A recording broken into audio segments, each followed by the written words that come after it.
Everyone, we need prayer. We need to pray. We know that.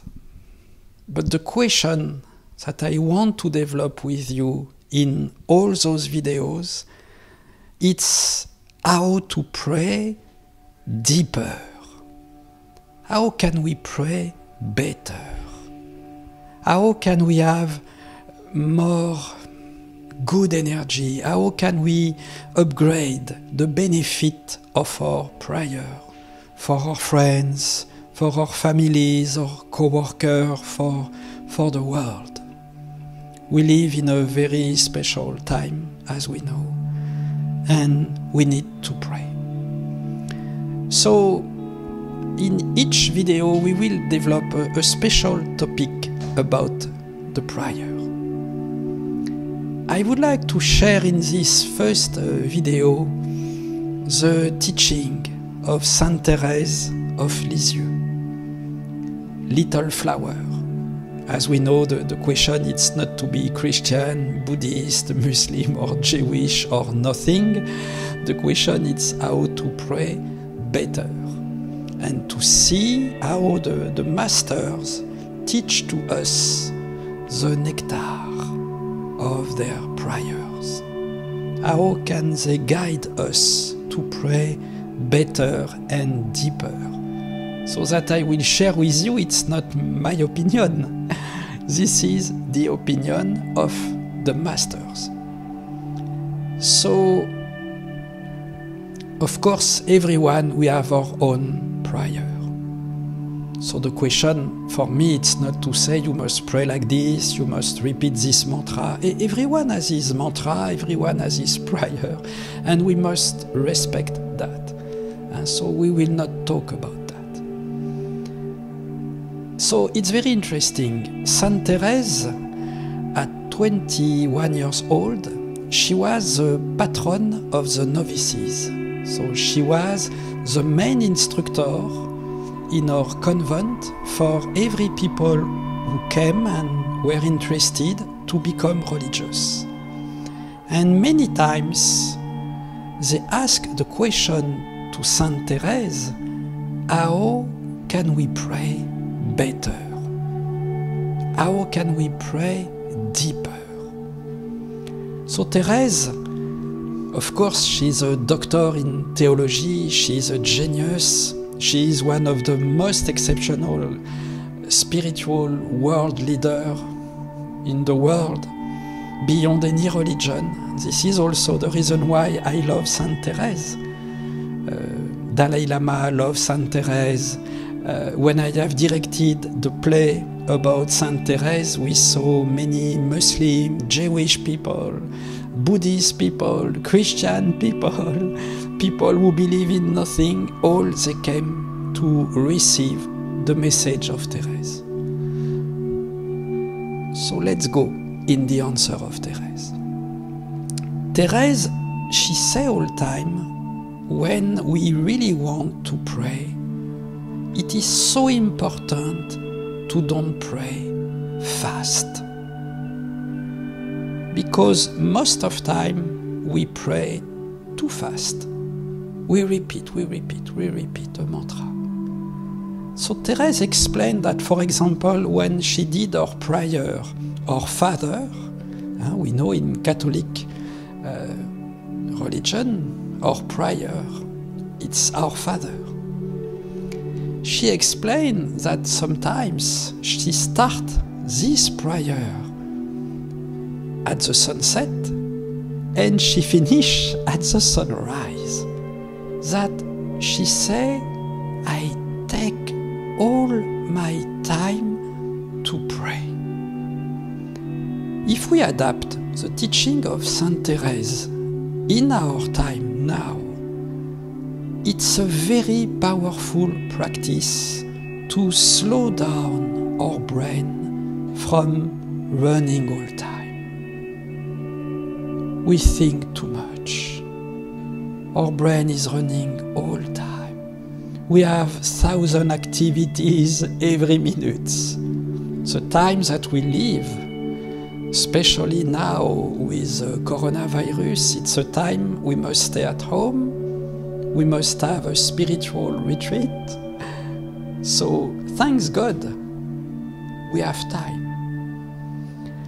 So to pray slowly, slow down our brain.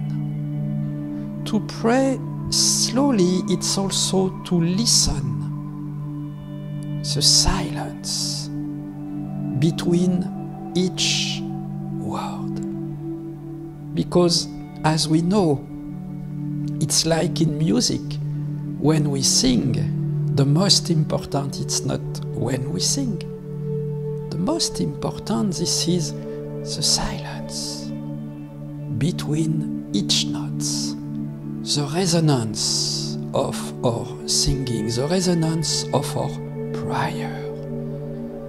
So when we pray slowly, we are more concentrated. We calm our mind.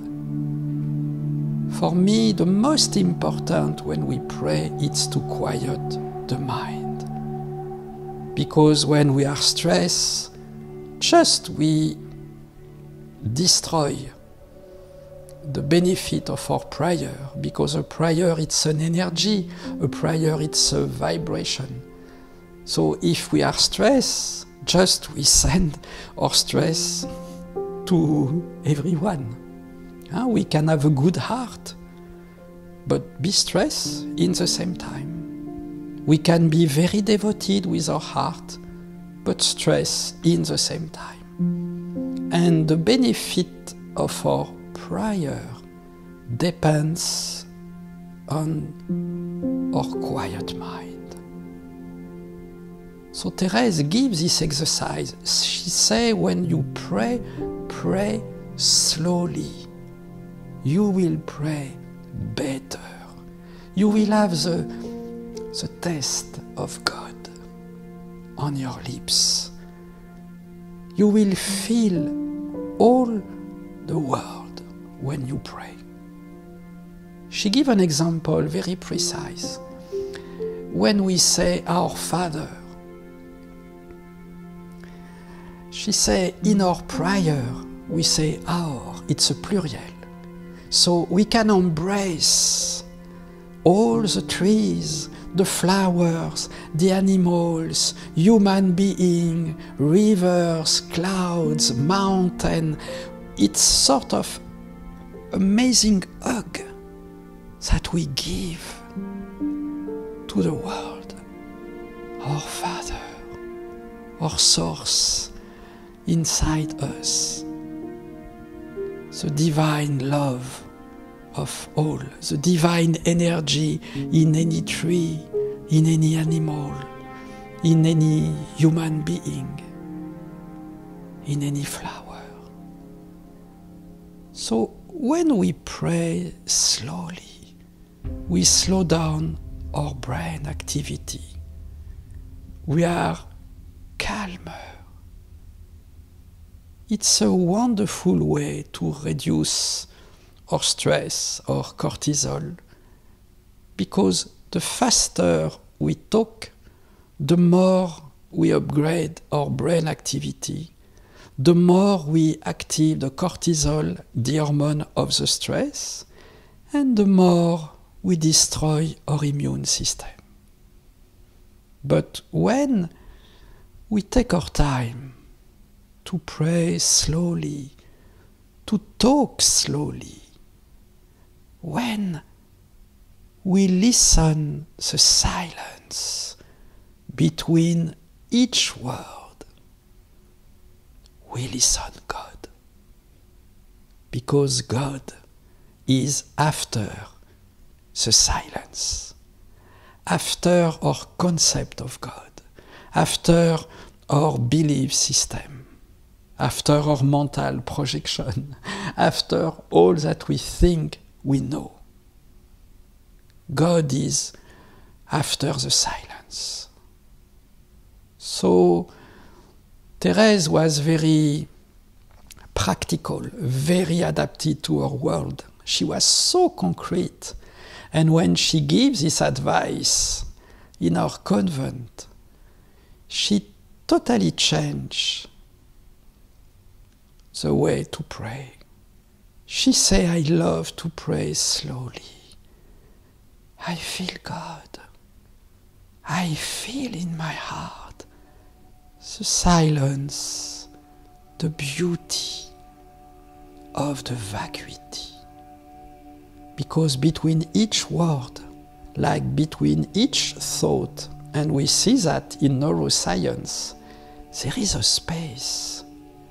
You know, it's like between two clouds in the sky. There is a space between two clouds, between two words, between two notes. It's all time like that. So when we pray slowly, when we talk slowly, we mysteriously stretch the time of the silence. We listen to vacuity. In the silence we have no thought, no projection, just our mind is like a sky between two thoughts. So to pray slowly, it's a wonderful advice, very concrete. It's more than an advice, it's a practice that every day we can do today. When we will pray for someone, when we pray for our brothers or sisters, as Saint Therese say, please, we must pray slowly. We must rediscover the silence, the deepness of the presence of the divine love. When we pray slowly, we pray deeper, better. God bless you. God protect you and your family.